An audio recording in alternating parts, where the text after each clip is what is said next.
एक बेटा अपनी माँ को मौत के घाट उतारता है, उसके बाद उसकी डेड बॉडी होती है, उसके साथ शारीरिक संबंध बनाता है। शारीरिक संबंध काफ़ी ज़्यादा बार बनाता है और फिर अंत में अपनी माँ के चेहरे को एक पत्थर से पीट-पीट कर इतना ज़्यादा बिगाड़ देता है कि उसके आस-पास के लोग भी उसे नहीं पहचान पाए। जी हाँ दोस्तों, ये सच्ची घटना है कर्नाटक की। कर्नाटक में ये घटित घटना है, जिसकी मैं पूरी कहानी आज आपके सामने सुनाने वाला हूँ। आदाब, सत श्री अकाल, नमस्कार। मैं हूँ विकास और द लास्ट स्टोरी के एक और नए एपिसोड में आपका हार्दिक स्वागत है, अभिनंदन है। दोस्तों आज की कहानी की शुरुआत होती है कर्नाटक से। कर्नाटक में एक गाँव है, सिबली गाँव। सिबली गाँव में एक पार्क है, जो काफ़ी बड़ा पार्क है। काफ़ी उसमें लोग आते-जाते रहते हैं और एक जंगल का सा उसमें माहौल बना है। दोस्तों कई किलोमीटर्स में फैला हुआ ये पार्क है। तो उस पार्क की ये घटना है। उस पार्क में एक महिला की लाश मिलती है। महिला की लाश को महिला के चेहरे को इतना ज़्यादा बिगाड़ा गया था कि उसे कोई पहचान ही नहीं पा रहा था। दोस्तों चेहरे पर पत्थरों से काफ़ी ज़्यादा वार किए गए थे, इसलिए उसे कोई नहीं पहचान पा रहा था। चेहरे को देखकर बताना मुश्किल था कि ये कौन है। तो एक व्यक्ति जो सुबह-सुबह पार्क के अंदर जाता है, आप कह सकते हो मॉर्निंग वॉक पे जाता है या टहलने के लिए जाता है, तो उसे उस महिला की डेड बॉडी दिखाई देती है। तो जैसे उसको डेड बॉडी दिखाई देता है तो वो परेशान होता है, हैरान होता है और चिल्लाने लगता है। आस-पास के लोगों को वहाँ पे आवाज़ें देता है और कुछ ही समय में वहाँ पे भीड़ इकट्ठा हो जाती है। भीड़ में से किसी ने पुलिस थाना वहाँ का था, उससे संपर्क किया और उनको ये इस सारी घटना के बारे में जानकारी दी। जो सिबली का पुलिस थाना है, वो तुरंत ही मौके पर वहाँ पे पहुँचता है और सारी चीज़ें चेक करता है, बॉडी की सारी डिटेल्स लेते हैं और उसे पोस्टमार्टम के लिए भेज देते हैं। उन लोगों से पूछताछ की जाती है कि कोई व्यक्ति इस महिला को जानता है, तो इसके परिवार वालों से हम पूछताछ करें, आगे की कार्रवाई करें। तो उससे जानने के लिए कोई तैयार नहीं था क्योंकि उसके चेहरे पर इतने ज़्यादा वार किए गए थे, उसे पहचानना मुश्किल ही नहीं नामुमकिन काम था। तो फिर पुलिस एक बार तो वहाँ से चली जाती है और फिर वहाँ पे आती है और उस जगह की अच्छे से छानबीन करती है। तो वहाँ पे एक आधार कार्ड आप कह सकते हो, वहाँ पे मिला उनको। तो उस आधार कार्ड का में जो व्यक्ति था, उसका नाम विशाल था। विशाल नाम के एक लड़के जिसकी उम्र तकरीबन 18 साल है।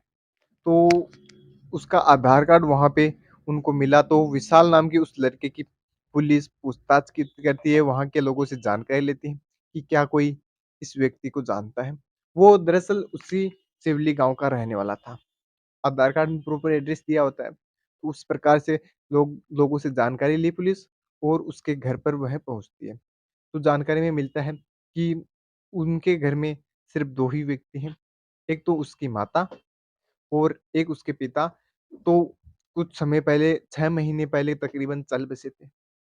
उनको कैंसर की बीमारी थी दोस्तों। कैंसर के वैसे तो उपचार होते हैं पर खर्च उसमें काफ़ी ज़्यादा था, तो वो खर्च नहीं सहन कर पाए उनके परिवार वाले और उनकी मृत्यु हो जाती है। तो ऐसी जानकारी पुलिस जुटाती है और घर पे देखती है तो घर पे ताला लगा हुआ था। ना तो विशाल की माँ थी और ना ही वहीं पे विशाल था। दोनों वहाँ पे नहीं थी, तो विशाल के पिता का नाम मैं आपको बता देता हूँ, राम नारायण। और जो माता सुचित्रा है, तो वो भी वहीं पे नहीं थी। तो ना ही वहीं पे विशाल था, ना ही सुचित्रा जो रहती थी, दोनों ही वहीं पे नहीं मिले। तो आस-पास के लोगों से जानकारी ली जाती है और पूछते हैं कि ये विशाल कहाँ पे मिलेगा और इसकी माता कहाँ पे, इसका गाँव कहाँ पे है माता का, अर्थात विशाल का ननिहाल कहाँ पे, ऐसी जानकारी सारी जुटाती है पुलिस और फिर नंबर भी विशाल के लिए जाते हैं। दोस्तों विशाल फ़ोन का यूज़ करता था, नंबर उसके लिए जाते हैं। तो नंबरों पे कॉन्टैक्ट किया जाता है तो नंबर विशाल नहीं रिसीव कर रहे थे। कुछ समय बाद फ़ोन भी उसने बंद कर लिया। तो पुलिस को आईपी एड्रेस से उसको ट्रैकिंग करती है, उसकी लाइव लोकेशन निकाली जाती है और पुलिस विशाल को वहीं से उठा लेती है। वो पास ही के एक गाँव के अंदर छुपा हुआ मिलता है। तो वहाँ से विशाल को लेके आती है पुलिस और थाना में लेती है और उससे पूछताछ की जाती है कि तुम्हारी माँ कहाँ पर है? और कुछ सवाल-जवाब करती है पुलिस, तो विशाल नहीं सहन कर पाता और उसने कुछ ही समय में सारा जुर्म कबूल कर लिया और सारी डिटेल्स वो बताने लगता है। तो दोस्तों अब कहानी की शुरुआत यहीं से होती है। कहानी पूरी विशाल जो कहानी बताता है, उसे सुनकर आप भी हैरान हो जाओगे, परेशान हो जाओगे। वहाँ के पुलिस व्यक्ति थे, पुलिस अधिकारी थे, वो भी काफ़ी परेशान हुए इस कहानी को सुनकर, पसीने उनके छूटने लगे। तो दोस्तों दरअसल 6 महीने पहले उसकी पिताजी का देहांत हो गया था, विशाल के पिताजी रामनारायण थे, उनका देहांत हो गया था और ये जो कहानी है 22 जुलाई 2022 की, 22 जुलाई 2022 की कहानी आज आपको मैं सुना रहा हूँ दोस्तों। तो इसके तकरीबन 6 महीने पहले उसके पिताजी चल बसे थे।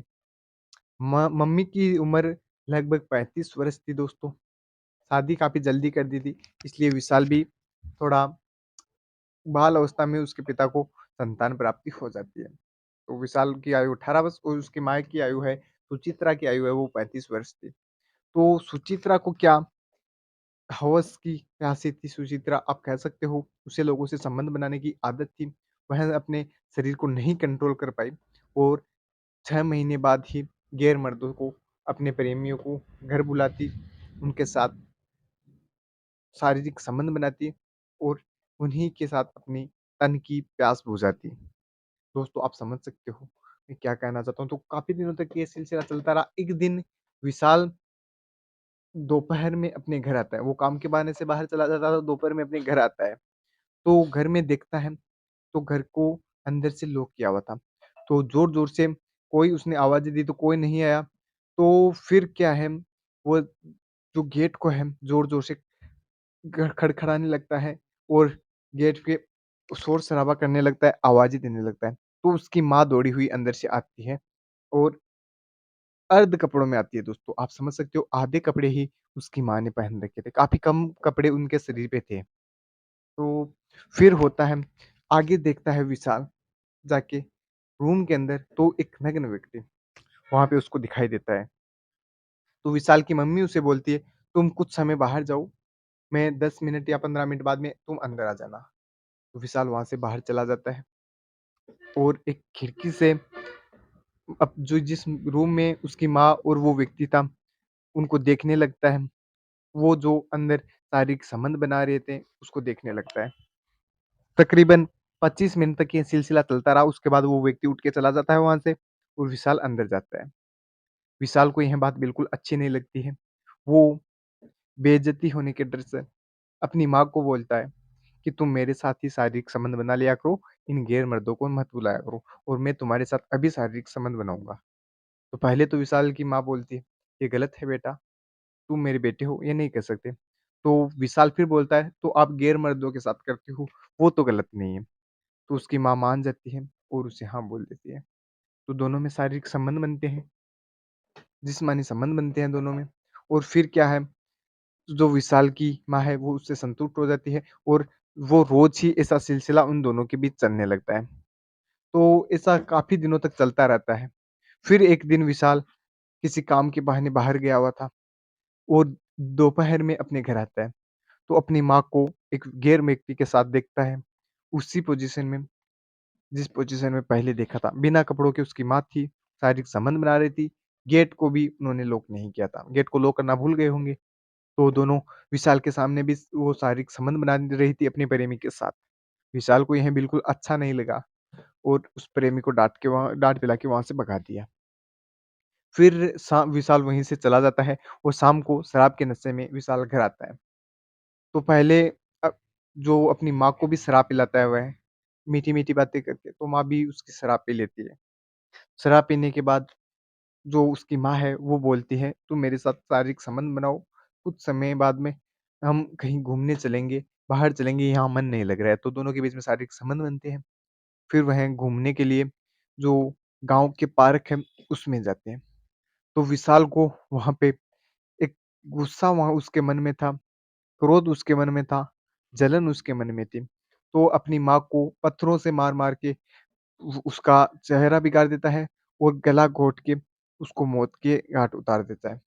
गला दबा के उसकी मृत्यु हो जाती है दोस्तों। फिर विशाल उसके साथ कह सकते हो आप रेप करता है। दोस्तों रेप की घटना तो नहीं होगी क्योंकि पहले तो दोनों शारीरिक संबंध बनाते थे, तो फिर उसने शारीरिक संबंध बनाना शुरू किया। माँ की मृत्यु होने के बाद भी उसने ये कार्य किया, फिर वहाँ से चला गया। पर दोस्तों किसी गलती की वजह से उसका जो आधार कार्ड है, डॉक्यूमेंट्स है, वहीं पे गिर गए। शराब के नशे में वो था और चला गया और दूसरी गलती उसने की, अपना फ़ोन भी उसने स्विच ऑफ नहीं किया तो वो जल्द ही पकड़ा गया। अब दोस्तों इस पूरी कहानी में मैं आपसे कुछ सवाल पूछूँगा और दोस्तों इस कहानी का सुनाने का उद्देश्य किसी की भावनाओं को ठेस पहुँचाने के लिए नहीं है और किसी के व्यक्तित्व की छवि को छेड़छाड़ करने के उद्देश्य से इस कहानी का नहीं है। मैं तो आपको जागरूक करना चाहता हूँ, सचेत करना चाहता हूँ। इस कहानी का मेन उद्देश्य यही है, कहानी सुनाना है आपको कि ऐसी भी घटना हमारे बीच ही होती है। अगर कोई गलती हुई तो मैं माफ़ी चाहता हूँ, माफ़ी मुझे कर देना और कहानी में कुछ गलत बोला तो भी उसके लिए भी मैं माफ़ी चाहता हूँ। और दोस्तों आप कमेंट बॉक्स में हमें कमेंट करके बताइए कि इसमें सबसे ज़्यादा गलती किसकी थी? क्या जो विशाल की माँ है, उसका गैर-मर्दों के साथ संबंध बनाना सही था? या फिर विशाल ने बेइज़्ज़ती की डर से अपनी माँ के साथ संबंध बनाना शुरू किया, वो गलत था या सही था? ये हमें कमेंट बॉक्स में कमेंट करके बताइए। सबसे ज़्यादा गलती जिसकी थी, वो हमें आप ज़रूर बताइए। तो मैं मिलूँगा द लास्ट स्टोरी के किसी एक और नए एपिसोड में, तब तक के लिए धन्यवाद। जय हिंद, राम-राम।